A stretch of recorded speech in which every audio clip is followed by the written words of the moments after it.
We'll begin today's episode by doing a quick exercise. I need you to raise your right hand and open your palm. Now, put a finger down if you've ever woken up and reached out for your phone before doing anything else, perhaps to check social media. Statistics say that your finger is currently down. Put a finger down if you've ever posted something online and checked back every 5 minutes to see how many likes it had gathered. Put a finger down if you've ever agreed to do something you clearly shouldn't be doing, either because it's out of your job description or there's nothing in it for you, but you just accepted to do it because you don't want someone to feel bad. Put a finger down if there has ever been a time when someone asked you for something you knew was beyond your capacity. Instead of telling them the truth, you simply said, "I'll try," but you never got around to doing it. Put a finger down if there's something important you've been putting off for the longest time, but at the very root, the reason you haven't gotten around to doing it is because you are too busy helping others with their goals. And finally, put a finger down if you didn't really want to study the course you studied, but you just picked it because that's what seemed like the next big thing or what everyone was doing, peer pressure, or because your parents chose it. Now, if you have less than 4 fingers down, I owe you chocolates. Some of you might have run out of fingers already. The list is endless, but at the root of all these things is the constant search for approval. It's human nature. As a matter of fact, it's one of the core human needs.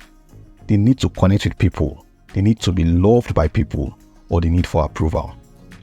Pretty much the same thing, but it forms the basis for most of the things I listed out a moment ago. And so you're not wrong to desire love, connection, or approval, but there should be some form of regulation to how you go about it. Otherwise, lots of things could go wrong. You could become a shadow of yourself or live in someone else's shadow. You could end up achieving way below your natural potential, and your life may be filled with avoidable regrets. At some point, you may need to ask yourself, which is more important? Being everyone's favorite person or making progress? I used to be that guy who wanted to help everybody and be there for everyone. And if I'm being brutally honest, I'm not sure I've moved on fully from being that guy. But over time, especially because I interact with lots of people, I realized it's not feasible to be able to attend to everyone at the same time and still be able to work on my own goals.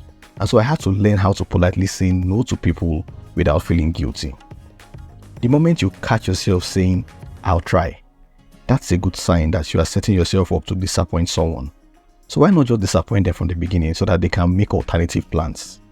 I know you care so much about how they will feel, but the truth is that most people will prefer you don't make them a promise than you make a promise and not fulfill it. Trust me, I'm speaking from experience. Sometimes, in a bid to please everyone, we take on too many responsibilities and spread ourselves thin. The result? We put off our own important goals for eternity. And then we also find ourselves doing so many things averagely and not doing any one really well.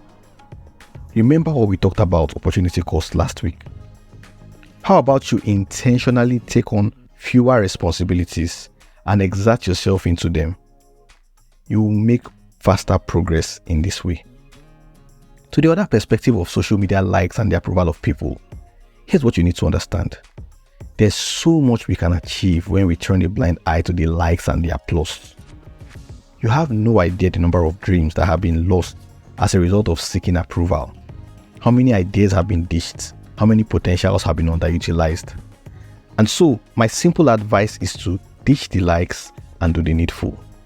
I understand there are certain considerations where you do need approval from specific people to go into a certain direction or pursue certain things.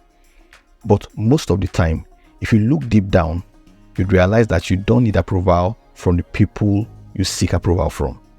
People will naturally project their experiences on you, but as I've always said, your journey is not the same as theirs, and so you may be misled if you constantly seek their approval. Now, just before someone takes my words out of context and uses it as an excuse to be unkind to people, there's a thin line between being a people pleaser and being a lovable person. Don't hide your bad character under the guise of, "I don't care what anybody thinks."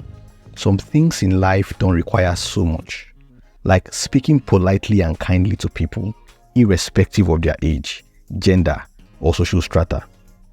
Yes, you certainly can't please everyone, but just learn to be kind. Say kind things, do kind things. The little words and deeds of kindness create memories that last a lifetime. Needless to say, the unkind ones create lasting memories too. What impression do you leave on people? And so in summary, the key takeaway for today is this: be kind to people. Speak kindly, act kindly, but don't be a people pleaser. Next time someone makes a request from you and you catch yourself saying, "I'll try," hold on for a second and ask yourself if you'll do it or not. If you can't, politely decline and say, "I apologize, but I may not be able to take this on as I have other priorities at this time." You won't die. They may feel bad, but they'd feel worse if you disappointed them after making a promise. And yeah, about social media likes and approvals, make a commitment to look beyond those things and pursue your dreams and goals unapologetically, as long as you are fully convicted about what you are doing. You may win, you may learn, but at least you don't have to deal with the burden of regrets later. I'll drop my pen at this point. I hope it was worth your time. Please share it with someone if you found it useful. Subscribe to stay updated, and until next time, keep being amazing. You know my name already, but I know you like to hear me say it. My name is Murphy Nnamdi Ochuba.